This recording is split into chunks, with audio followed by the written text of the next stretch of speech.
گنجیشک نگه به دانه می کرد، بر دانه نگه زیلانه می کرد. آن دانه به زیر دام می خفت. گنجیشک به آه سرد می گفت نه نخورم فریبی دانه، با دانه جدا شوم زیلانه.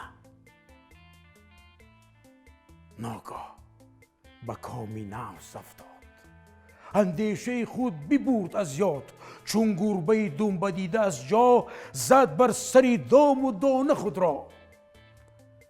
چون گشت اسیر دام صیاد، از بند جگر کشید فریاد. نفسی بدکم بلای جان شد، خاکم به سر این چی قسمت بود. هر کس که شود به نفس پابند، گنجیشک بر این همی خورد فند.